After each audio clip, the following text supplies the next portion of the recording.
Oh, alrighty. Some more summary judgment. We're powering through wave 1. I've been doing it this at the end, but feel free to check out the notes on the episode. You can get a link to play Judgement there.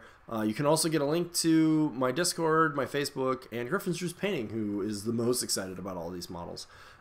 Today, like I said, we're working our way through wave 1, and I'm just recording a whole bunch of episodes today, so hopefully we get through everything that I had been missing. Some of the other videos have been longer, but that's also because it probably included me rambling and probably gushing over these models, which I'll still do a little of. But I'm trying to get the basics out there. We'll talk about compositions and things like that down the road for sure. We'll talk about wave 2 down the road. We'll have some monster talks. We'll talk about artifacts. But for now, we're just going to review these wave 1 heroes. So we've got Saiyin today. She's an elf priestess. Again, I've mentioned this on most of the videos, but priestess is just to give you some flavor. She is a soul gazer. So as such, she has a soul harvest of 6. She has a movement of 5 and agility of 5. She has no resilience. She has a magic of 7. She has one magic attack called Wither Soul. It's a magic attack, of course. Costs a single action. It is a 1-inch range, and it does 2, 3, 4 for damage. At level 1, she has 13 hit points, and she gains only 1 hit point at level 2 and another hit point at level 3. Okay, she's got quite a few abilities, though. First, her innate abilities. She has Aura of Light. At the start of this model's activation, friendly models within 4 inches of this model heal 1 health. Yeah, and this is her activation, so you don't have to worry about how regen works, the timing of that. She also has Soul Boost. Her attack gains +1 damage for each soul currently bound to the target enemy model, which is really good. As far as her active abilities, she has Augury, which is a single action. Target friendly model within 6 inches. That model can reroll 1 single dice once during their next activation or action. If this model is the target. So it's just saying she can target herself to get a reroll if she wants. And it expires at the end of that model's activation. Holy Shield, which costs an action. Target a friendly model within 4 inches, and Fire, Curse, and Poison conditions cannot be applied to that model. Expires the next time Saiyin activates. And then finally, her Fate ability is Soul Beacon, which is target enemy model within 4 inches with 1 or more souls bound. Perform a Soul Harvest skill check at a -2 penalty without spending an action. If successful, the bound soul is no longer bound and is placed base to base with target model on the base edge closest to this model, and the soul then moves D 3 inches directly towards this model. At level 2, Saiyin gets Enhanced Aura, which changes her Aura of Light to heal for 2 health rather than 1. And then finally, at level 3, she has Soul Bank, which is an action and a fate, and means she can bank 1 or more souls with the friendly effigy, regardless of where she is standing. Alright, so I recorded the Rakir episode a little bit before this. I think Marcus was in between. But Saiyin is probably your other sort of... Oh, let's look at the back of the last card, because I think there's some notes on here that are important. Soul Beacon does specify she can do it even if she's already attempted a Soul Harvest. It says the usual modifiers do take effect, so if a friendly model is within 2 inches of the enemy model she's aiming for, she'll get +1, and an enemy will suffer -1.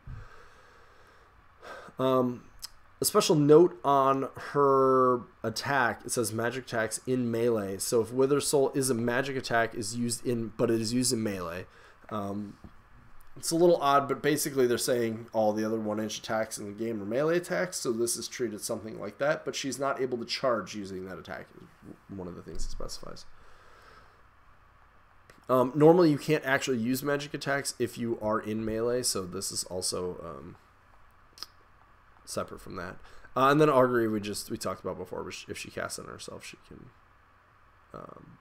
use the activation, she does it. So what is she here to do? Well, mostly, much like Cruel, she's kind of in that standard Soul Gazer range, right? But she's a little bit more support-oriented in that regard. She is not generally going to be doing much in the way of attacks unless you have a model close enough to her so within 6 inches really, that has a, I would say, no less than 1 soul, and probably 2 or more is what you want. So she's here to support, and she's here to get souls. But she's very good at both of those things. Soul Beacon, unlike with Cruel, where he's got to hit his magic attack and he's got to damage with it, I think, she just needs to perform a soul harvest, and is going to be suffering a penalty to that. But there's, as you saw, there's positional ways to increase that, and then potentially, so much like Cruel, she can strip a soul late in the game, and she can swing things in your favor in that regard. But her other abilities are also very key, right, as well, right? Because she can do a lot of things just in a single activation. She's going to be able to heal multiple models. She's going to be able to throw a reroll out there towards somebody, which doesn't cost you a fate. It's costing you an action. A Holy Shield will straight up shut down entire game plans, right? If Astariel can't apply fire damage, her amount of output is going to be significantly reduced. If Cruel can't apply poison, his output will be significantly reduced. Late in the game, not being able to curse something means that you're not going to be able to stop a victory from being able to happen potentially. I think Holy Shield is one of the very key effects that she has. And also one of the nice things is this makes her very light on fate. Neither of those abilities require her to use fate. She's certainly not going to really be using it with her attacks. She may use it for a reroll to ensure that she gets a soul. And like Soul Beacon, she'll certainly use, but it's not going to be in every turn, right? When a fate is there and it's the right time to use it, Soul Beacon's going to come up. The rest of the time, you're going to be fine. Aura of Light is obviously really nice, being able to heal 1 and later and it's reasonably easy actually to get her up to level 2 and 3 because she's soul harvesting from a safe distance. She's an agility of 5, which is quite high, but obviously low HP and low resilience. So if you can keep, so we just talked about Sir Marcus in a previous episode, and I would say having Saiyin with Sir Marcus is a very good example of how to use them, right? He's going to keep space for her to keep harvesting souls while being able to be up by the soul to give her a boost to, to help that out, and hopefully preventing too much from attacking her behind him. Yeah, her movement of 5 is also going to be able to be very handy for getting her to the positions she needs to grab souls. It's one of the big advantages of being an elf.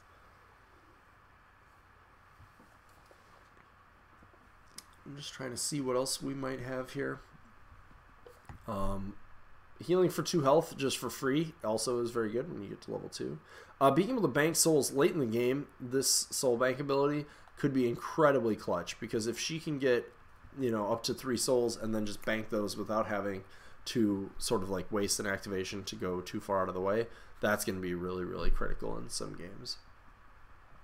I don't personally think I've gotten much use out of Soul Boost, as I'm recalling, just because, again, you don't really want her getting into the mix.